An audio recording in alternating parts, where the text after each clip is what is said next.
Bonsoir, Monsieur Samba Bouri Mboup. Oui, bonsoir Berthe. Ok.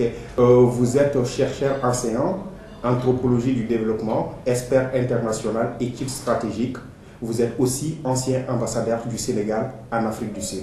Oui, c'est vrai. Encore bonsoir et merci de nous recevoir chez vous. Oui, merci beaucoup et bonsoir ou bonjour aux téléspectatrices et téléspectateurs de Sika TV. Et bon, merci aussi de m'avoir sur vos antennes. Okay. Avec vous, Monsieur Mboup, nous allons parler aujourd'hui de l'Union africaine. Alors, Monsieur Mboup, on se profile vers le 27e sommet de l'Union africaine qui débute les 10 juillet au 18 juillet au Rwanda et qui verra Madame Zuma arriver à la fin de son mandat à la tête de l'institution.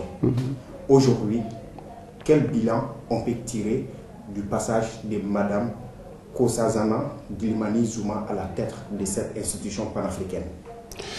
Bon, tirer le bilan de Dr Nkosazana Dlamini Zuma, ancienne ministre des Affaires étrangères de l'Afrique du Sud et donc présidente sortante de la Commission de l'Union africaine, n'est pas une chose aisée pour quelqu'un comme moi qui ai eu le privilège de la côtoyer de près, de travailler avec elle et d'avoir tissé avec elle des relations de fraternité, sororité, hein, ça dépend de comment vous prenez cela, et d'amitié. Bon, malgré cela, bon, j'essaierai d'être le plus objectif possible, malgré cette proximité que j'ai avec elle, puisqu'il s'agit de tirer son bilan.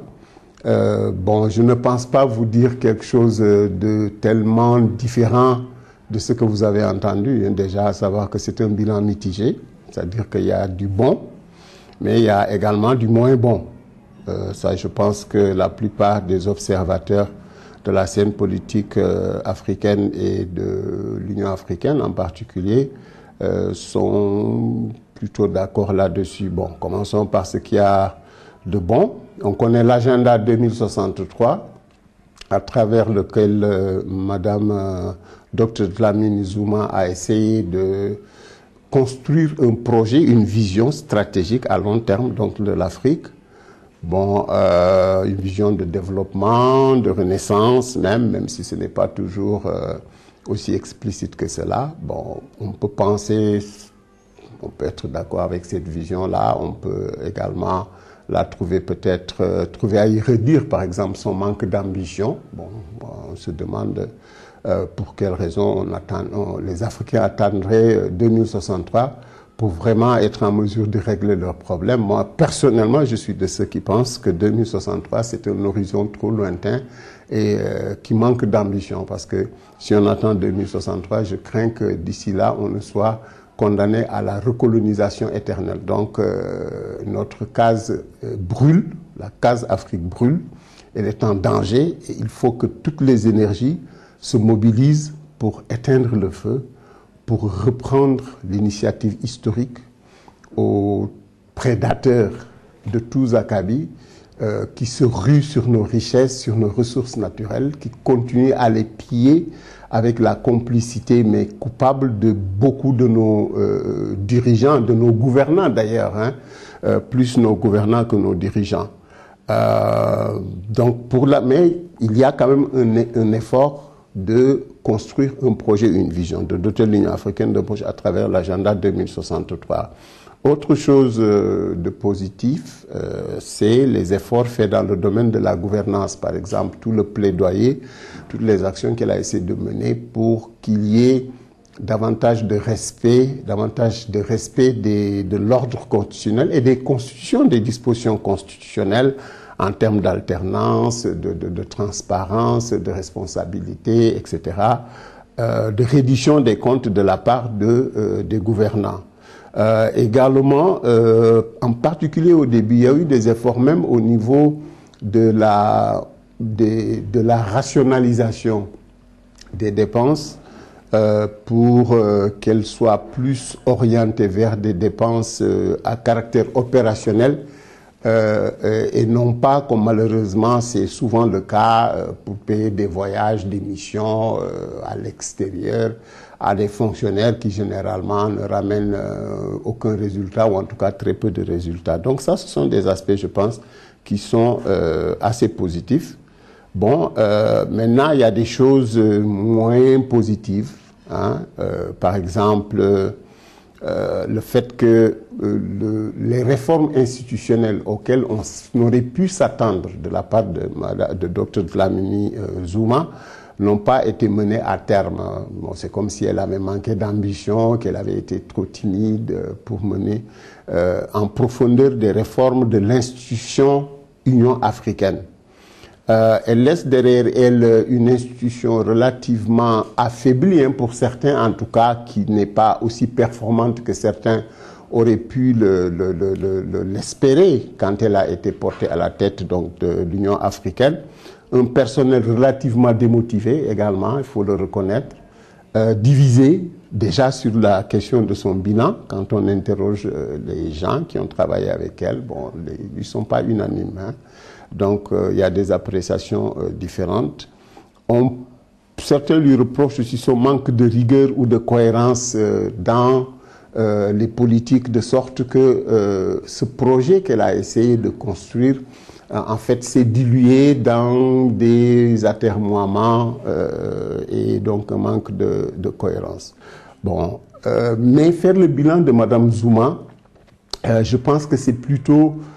c'est essentiellement faire le bilan de l'Union africaine. Ce que j'entends par là, c'est que on peut reprocher à Mme Zuma ce que l'on veut, mais quelle que soit la personne qui va la remplacer à la tête de l'Union africaine, cette personne risque de se rencontrer exactement, de se heurter exactement aux mêmes difficultés s'il n'y a pas de réformes en profondeur de l'Union africaine. Première chose, il faut que l'Union africaine devienne une institution supranationale.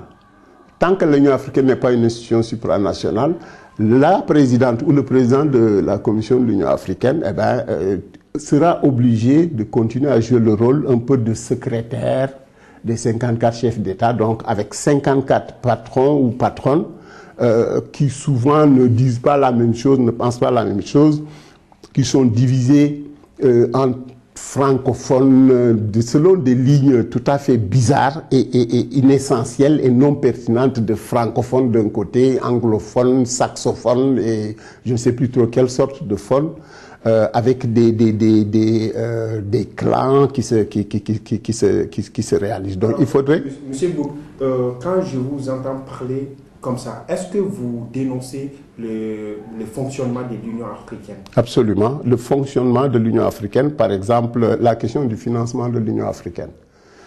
L'Union africaine, on le sait, et continue à être financée aux 3/4 ou aux 2/3, en tout cas de façon fondamentale, malheureusement, par l'Union européenne. Mais cela n'a pas de sens. L'Union africaine ne peut pas compter sur une force extérieure et a fortiori l'Union européenne pour pouvoir fonctionner. Donc ça, c'est une question. Il faut que les Africains commencent à prendre leur destin en main en finançant l'Union africaine.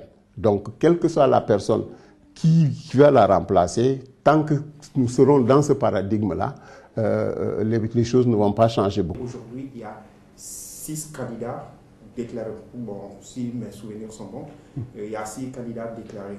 Selon vous, aujourd'hui, quel type de profil pour prendre la tête de cette institution?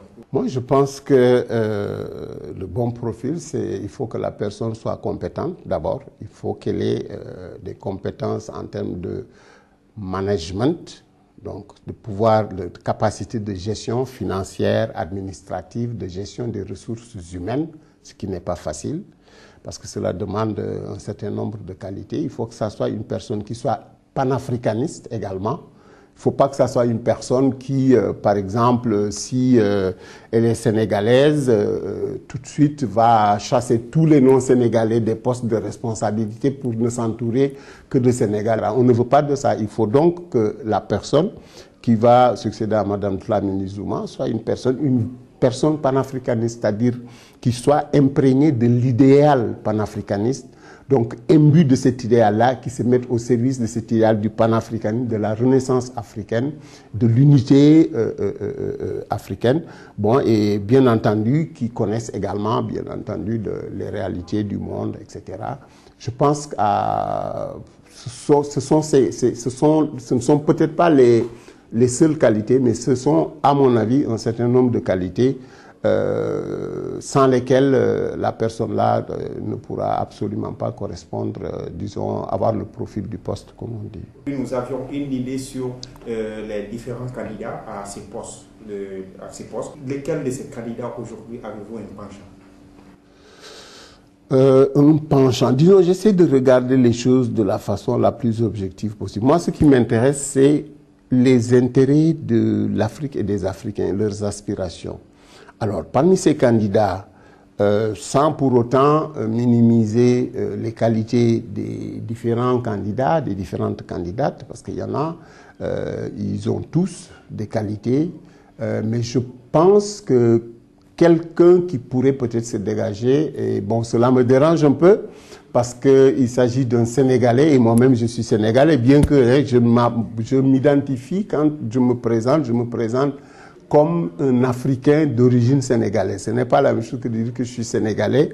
Donc moi-même, c'est le professeur Abdoulaye Bathily. Pourquoi? Parce que, bon, je pense qu'il a déjà une capacité de gestion, de direction. C'est un leader politique. Il a été leader du mouvement étudiant au Sénégal, au niveau de l'Union des étudiants de Dakar, pendant longtemps, mais également leader d'un parti politique, la Ligue démocratique. Il a assumé des fonctions gouvernementales, donc il a une expérience du pouvoir, de la gestion des affaires publiques. C'est un universitaire, il est historien, docteur d'État, il a enseigné en Afrique, dans d'autres universités dans le monde. C'est un panafricaniste.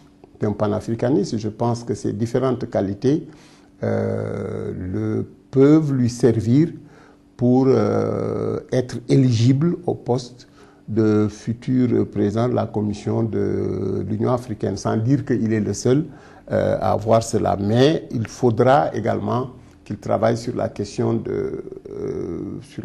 du projet. Mais avec qui ne peut pas se réaliser s'il n'y a pas un changement de caractère paradigmatique. C'est-à-dire qu'il faudrait qu'on change de paradigme. Professeur, sur cette note, nous arrivons à terme de notre entretien aujourd'hui. Merci de nous avoir reçus chez vous et encore merci. Non, merci beaucoup et puis merci également à vos téléspectatrices et téléspectateurs. En tout cas, le plaisir était pour nous. Merci beaucoup.